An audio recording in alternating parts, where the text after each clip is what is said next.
사람이 에덴 동산을 잃어버리지 않고 이 세상에 타락해 떨어지지 않았더라면 얼마나 좋았을까요? 우리는 이 땅에서 슬퍼할 때 종종 이렇게 생각합니다. 사실 많은 사람이 이 땅에서 자신이 똑똑하고 대단하다고 여기며 자기 몸도 건강하고 돈도 있고 실력도 있다고 생각합니다. 또한 잘 발휘하며 살고 있다고 믿으며 집을 짓고 성을 쌓고 자신이 원하는 수많은 사업을 일구며 발전이 꽤 잘 되고 있다고 여깁니다. 그렇게 살면서 이 세상이 영원하고 견고한 줄로 압니다. 그래서 마치 자신 이 땅의 주인이며 실질적인 현지인이고 터줏대감이라고 스스로 기세등등하게 말합니다. 그러나 영원하신 하나님 아버지의 관점, 영생의 생명의 관점에서 볼 때 이것은 사람이 이 땅에서 잠시 버리는 사망의 유희일 뿐입니다. 눈 깜짝할 사이에 지나가 버립니다. 이 세상에서 사람은 대형 건물을 짓고 큰 사업을 확장하며 자신의 몸이 건강하고 장래가 유망하다고 느끼며 야심만만하게 살아갑니다. 하지만 사실은 매우 가련합니다. 성경은 이것을 허물과 죄로 죽은 사람이라고 합니다. 그러므로 하나님께서는 사람을 구원하시어 다시 하나님과 함께하는 곳으로 데려가고자 하십니다. 하나님의 아들의 생명을 통해 사람을 구원하시며 또한 하나님께서 원래 창조하셨을 때의 하나님의 아들의 형상과 모양을 회복하게 하셔서 사람이 하나님과 함께 영원히 살게 하려 하십니다. 하나님이 기뻐하시는 참된 하나님의 아들의 생명을 영접하고 소유하여 살게 하시며 영원히 변하지 않고 흔들리지 않는 생명으로 살게 하시는 것, 즉 하늘에 있는 하나님의 나라 안에서 살게 하시는 것입니다. 하나님의 나라, 영원히 견고한 성은 바로 하나님 자신입니다. 먼저 성경의 마지막인 요한계시록 말씀 21장 22절을 보겠습니다. 성 안에서 내가 성전을 보지 못하였으니 이는 주 하나님 곧 전능하신 이와 및 어린 양이 그 성의 성전이심이라. 그곳 성 안에는 성전이 보이지 않는데 이는 주 하나님 전능하신 이와 어린 양이 그 성의 성전이 되시기 때문입니다. 하나님 자신이 바로 하늘의 예루살렘이시며 그분이 성 안의 성전이시고 하늘의 성이십니다. 이것이 히브리서 11장 10절에 기록된 바 이는 그가 하나님이 계획하시고 지으실 터가 있는 성을 바랐음이라 함과 같습니다. 말하자면 하나님 자신, 삼위일체 하나님 자신을 의미합니다.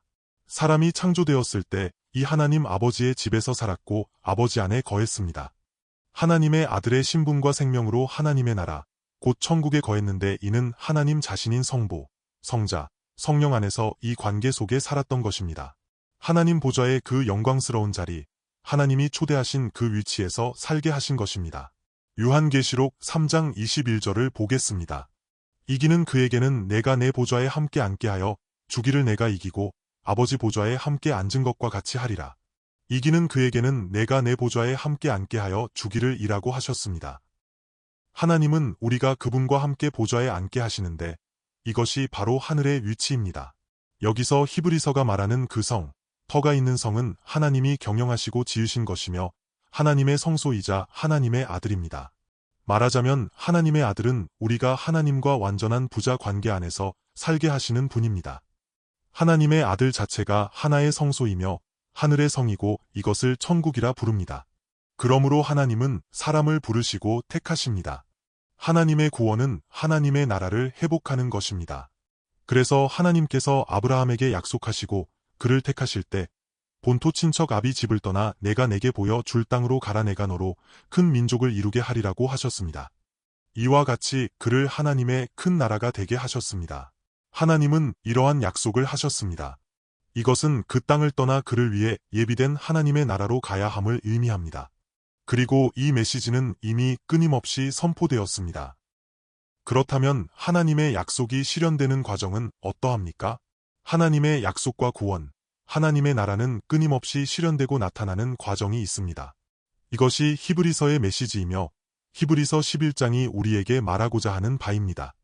우리가 어떻게 하나님의 이 영광스러운 구원의 메시지를 붙잡아야 할까요? 8절부터 보면 아브라함은 부르심을 받았을 때 순종하여 장래의 유업으로 받을 땅에 나아갈세라고 말합니다. 나라의 땅에 관한 약속이 주어진 것입니다. 믿음으로 그가 이방의 땅에 있는 것 같이 약속의 땅에 거류하여 동일한 약속을 유업으로 함께 받은 이삭 및 야곱과 더불어 장막에 거하였으니 이는 그가 하나님이 계획하시고 지으실 터가 있는 성을 바랐음이라 믿음으로 사라 자신도 나이가 많아 단산하였으나 잉태할 수 있는 힘을 얻었으니 이는 약속하신 이를 미쁘신 줄 알았음이라 이러므로 죽은 자와 같은 한 사람으로 말미암아 하늘의 허다한 별과 또 해변의 무수한 모래와 같이 많은 후손이 생육하였느니라. 여기서 이미 상징적이고 예표적으로 그들은 그 땅을 얻었습니다. 약속의 땅이 그들에게 나타났습니다. 그 자손 곧 씨앗이 이미 그들에게 주어졌습니다. 비록 그들이 완전한 실체를 얻은 것은 아니었지만 상징적으로 이 약속의 땅을 얻었으며 이미 그곳에 이르렀고 장차 하나님께서 그들 안에서 실현하실 것이었습니다. 사라 역시 하나님의 나라에 관한 그 땅과 별과 같이 많은 자손에 대한 약속의 씨앗을 얻었으며 약속의 증거를 얻었습니다. 그러므로 오늘 11장 13절에서 16절 말씀을 통해 그들이 어떤 믿음으로 상속받았는지 심지어 죽음으로써도 이미 상속받았음을 다시 한번 확인하게 됩니다. 이것이 오늘 우리가 확인해야 할 것인데 하나님께서 참으로 우리에게 하나님 나라의 영광을 나타내시고 보여주셨으니 우리는 얼마나 감사하고 소중히 여겨야 하겠습니까? 오늘 히브리서 11장 13절에서 16절 말씀을 통해 확인하고 받아 누리기를 바랍니다. 이 사람들은 다 믿음을 따라 죽었으며 약속을 받지 못하였으되 그것들을 멀리서 보고 환영하며 또 땅에서는 외국인과 나그네임을 증언하였으니 그들이 이같이 말하는 것은 자기들이 본향 찾는 자임을 나타냄이라. 그들이 나온 바 본향을 생각하였더라면 돌아갈 기회가 있었으려니와 그들이 이제는 더 나은 본향을 사모하니 곧 하늘에 있는 것이라. 이러므로 하나님이 그들의 하나님이라 일컬음 받으심을 부끄러워하지 아니하시고 그들을 위하여 한 성을 예비하셨느니라. 이 사람들은 누구입니까? 이 족장들, 믿음의 조상들인 아브라함, 이삭, 야곱입니다. 이 사람들은 다 믿음을 따라 죽었습니다. 믿음을 따라 죽었다는 것은 무엇입니까? 세상에는 이런 말이 없습니다. 당신이 죽으면 믿음도 사라지기 때문입니다. 이 땅에서 죽음과 믿음은 함께 연결되어 쓰일 수 없습니다. 죽음이란 당신의 믿음과 소망이 다 끝났고 없어졌음을 의미합니다. 그러나 이 사람들은 다 믿음을 따라 죽었습니다. 이 믿음은 무엇입니까? 하나님의 말씀이며 그들이 붙잡은 것은 하나님의 약속입니다. 이 믿음은 하나님과 하나님의 말씀과 연결되어 있습니다. 그러므로 그들이 믿음을 따라 죽었다는 것은 비록 죽었으나 이미 하나님과 연결되었고 하나님의 약속과 연결되었음을 의미합니다. 그래서 비록 죽었을지라도 하나님께서 약속하신 것을 이미 받아들인 것입니다. 이 모든 것을 받아들였습니다. 그들은 차라리 죽을지언정 포기하지 않고 붙잡았습니다. 이것이 세상 사람들의 죽음과 얼마나 다릅니까? 세상 사람은 죽으면 아무것도 없고 소망도 믿음도 없으며 그저 어둠과 영원한 죽음뿐입니다. 그러나 그들의 죽음은 직접적으로 하나님과 연결되었고 하나님의 나라와 연결되었습니다. 그러므로 진정한 믿음 안에서의 죽음이란 정상적인 모든 그리스도인이 믿음을 따라 죽어 직접 하나님의 나라에 들어가는 것입니다. 믿음 자체가 하나님을 붙잡고 그분의 약속을 붙잡는 것입니다. 하나님의 모든 약속을 붙잡는 것, 이것이 하나의 증언입니다. 약속을 받지 못하였으되 라고 했습니다. 여기서 약속을 받지 못하였다는 것은 무엇입니까? 그들이 이 땅에서 살 때 약속된 것을 다 얻지 못했다는 것인데 이는 어떤 상태입니까? 하나님이 약속하신 것은 바로 하나님의 나라입니다. 이것은 우리가 장차 죽어서 천국에 가는 것뿐만 아니라 이 땅에서 하나님의 아들의 생명을 사는 것을 포함합니다. 갈라디아서 3장 16절에서도 말합니다. 이 약속들은 아브라함과 그 자손에게 말씀하신 것인데 여러들 가리켜 그 자손들이라 하지 아니하시고 오직 한 사람을 가리켜 내 자손이라 하셨으니 곧 그리스도라. 여기서 약속된 것은 그리스도입니다. 하나님이 약속하신 그리스도가 아직 완전히 성육신하여 오시지 않았고 그분의 나라가 이 세상에 완전히 실현되지 않았을 때입니다. 사람이 타락한 후 히브리인이라 불리는 그 무리에게만 이 일이 나타났습니다. 그러나 그분의 나라와 구원은 이 땅의 만국 만민에게 온전히 나타나야 합니다. 이 하나님 나라의 왕, 하나님의 아들은 갈라디아서에서 말한 것처럼 많은 자손이 아니라 오직 한 분, 곧 하나님의 아들 예수 그리스도를 가리킵니다. 약속된 것은 그분을 통해 이 땅에서 오순절 성령 강림을 통해 하나님의 나라가 온전히 실현되는 것이며 이 복음이 만민에게 전파되어 하나님의 나라가 세상에서 온전히 실현되고 성취되는 것, 바로 이것입니다. 그들은 믿음의 조상으로서 이것을 받아들였습니다. 그것들을 멀리서 보고 환영하며 라고 했습니다. 믿음은 바라는 것들의 실상이요 보이지 않는 것들의 증거입니다. 그것들을 멀리서 보고 환영하며 또 땅에서는 외국인과 나그네임을 증언하였으니 라고 했습니다. 그는 기다려야 했고 이미 믿음 안에서 기다리며 보았고 먼저 받아들였습니다. 하나님의 나라가 이 땅에 온전히 실현되지 않았을 때 이 땅은 어둠의 세력이 장악한 세계이므로 그는 이 땅에 속하지 않기로 하고 차라리 이 땅에서 나그네와 행인으로 살았습니다. 이미 믿음 안에서 보았고 믿음으로 상속받아야 했기 때문입니다. 그래서 14절에 이같이 말하는 자들은 자신의 고백을 끊임없이 이어갑니다. 나는 이 땅에서 당신들을 따르지 않고 이 세상을 따라 살지 않으며 이 땅에서 결코 현지인으로 살지 않겠습니다. 나는 영원히 하나님께 속해 있고 이 땅에서는 나그네와 행인으로 오직 하나님의 뜻을 따라 살 뿐이기 때문입니다. 나의 영원한 본향은 하늘에 있습니다. 이와 같이 말하는 자들은 자기들이 본향 찾는 자임을 나타냄이라 했습니다. 그는 끊임없이 본향을 찾는다고 고백합니다.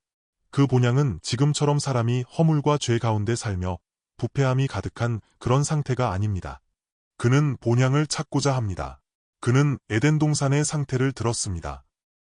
아담이 타락하기 전 하나님과 온전히 함께했던 것, 에녹이 하나님과 온전히 동행했던 것, 노아가 하나님이 예비하신 방주에 들어가 이 땅이 아닌 하늘의 본향, 곧 하나님이 온전히 기뻐하시고 하나님과 서로 사랑하며 하나님과 온전히 함께 살아가는 하늘의 공간에 있었던 것을 압니다. 그것은 이 땅에서 이루어지는 것이 아니라 하늘에서, 말하자면 하나님과 그분의 사랑의 관계 안에서 온전히 살아가는 본향입니다. 그들에게는 환상 중에 본 것 같고 꿈속에서 본 것 같은, 말하자면 온전한 환상의 세계와 같은 매우 강렬한 소망이 있었습니다. 그러한 일과 그러한 믿음으로 이 땅을 살아갑니다. 지금은 비록 힘들고 타인에게 박해와 반대를 당할지라도 이러한 본향이 있고 이러한 믿음과 갈망이 있기에 살아갑니다. 그에게는 돌아갈 기회가 있습니다. 이같이 말하는 자들은 자기들이 본향 찾는 자임을 나타내며 끊임없이 이같이 고백합니다. 말씀에서 그들이 나온 바 본향을 생각하였더라면 돌아갈 기회가 있었으려니와 라고 합니다. 그들은 얼마든지 돌아갈 수 있었습니다. 떠나온 집으로 돌아갈 수 있었습니다.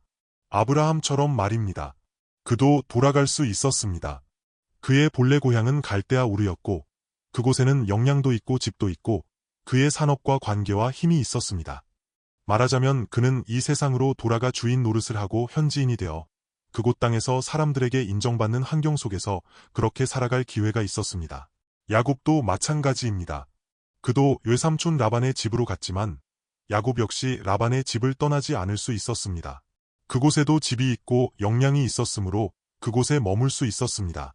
그들이 나온 바 본향을 생각하였더라면 돌아갈 기회가 있었으려니와라고 했습니다. 그러나 그들은 모두 돌아가지 않았습니다. 모두가 믿음으로 약속을 붙잡고 그것들을 멀리서 보고 기뻐했기 때문입니다. 그래서 이 땅에서 그들은 차라리 장막에 거했습니다. 그들 3대는 모두 장막에 살며 그 지역의 낯선 이방인으로 거류했습니다. 그러나 그들은 그들의 진정한 본향, 영원한 본향을 확신했습니다. 16절은 이렇게 말합니다. 그들이 이제는 더 나은 본향을 사모하니 곧 하늘에 있는 것이라 이러므로 하나님이 그들의 하나님이라 일컬음 받으심을 부끄러워하지 아니하시고 그들을 위하여 한 성을 예비하셨느니라. 비록 그들이 우리처럼 하나님의 나라와 하나님의 아들을 실체로서 분명하게 알지는 못했지만 하나님께서 장차 어떻게 그분의 백성을 구원하시고 택하신 백성을 건지실지 이 땅에 어떻게 그분의 나라를 나타내실지 알았습니다. 이 하나님의 나라가 비록 이 땅에 다 나타나지는 않았어도 하늘에는 이미 본향이 있었으므로 그들은 끊임없이 더 나은 본향을 사모했습니다. 그래서 그들에게는 믿음이 있었고 믿음을 따라 죽었습니다. 믿음으로 받아들였을 때 믿음을 따라 죽은 것입니다. 이것은 이미 천국의 믿음을 소유한 것이며 받아들인 것입니다. 그들은 이처럼 믿음으로 붙잡았습니다. 오늘날 하나님의 나라는 이미 실체로서 우리에게 임했습니다. 그러므로 하나님이 그들의 하나님이라 일컬음 받으심을 부끄러워하지 아니하시고 그들을 위하여 한 성을 예비하셨습니다. 이미 한 성이 하늘에 있으니 곧 하나님의 나라요 하나님의 아들입니다. 하나님이 세상을 이처럼 사랑하사 독생자를 주셨으니 이는 그를 믿는 자마다 멸망하지 않고 영생을 얻게 하려 하심이라. 바로 하나님의 아들이라는 이 성이 오늘 우리를 위해 예비되었습니다. 그러므로 오늘날 우리는 얼마나 복됩니까? 우리의 생사가 모두 그분 안에 있고 하나님의 나라 안에 있습니다. 그 성을 우리는 이미 보았고 우리는 이미 이 성 안에 있습니다. 먼저 12장 28절을 보겠습니다. 그러므로 우리가 흔들리지 않는 나라를 받았은즉 은혜를 받자 이로 말미암아 경건함과 두려움으로 하나님을 기쁘시게 섬길지니. 그러므로 우리는 얼마나 감사합니까? 그들이 이처럼 믿음으로 받았으니 우리는 오늘 이것을 소중히 여기고 감사해야 합니다. 우리는 이미 하나님의 나라를 상속받았고 이 기업을 상속받았으며 하나님이 기뻐하시는 보배로운 하나님의 아들의 생명을 상속받았습니다. 그분은 사망을 이기시고 이 세상을 이기셨습니다. 내가 그분 안에 있으니 그분이 나의 천국이십니다. 그분이 나의 영원한 집이십니다. 그분이 우리를 위해 아버지의 집을 예비하셨습니다. 그분이 우리를 사랑하셔서 온전히 상속받게 하셨으니 우리는 더욱 이 땅에서 믿음으로 살아야 합니다. 끊임없이 그분을 영접하십시오. 그분은 포도나무요 우리는 가지이니 우리의 생사가 모두 그분 안에 있습니다. 우리 안에 이미 하나님의 나라가 나타났습니다. 하나님의 아들 예수 그리스도, 우리는 이미 그분 안에 있습니다. 우리는 이미 그리스도 안에 있습니다. 우리는 이미 영원히 흔들리지 않는 나라를 얻었으므로 더욱 믿음으로 살아야 합니다. 이는 그분과 연결되어 사는 것을 의미하며 그분께 아멘하고 하나님이 기뻐하시는 아들의 생명을 나타내며 이 천국의 생명을 살아내는 것입니다. 이것이 그리스도인의 구원입니다. 할렐루야! 함께 기도하겠습니다.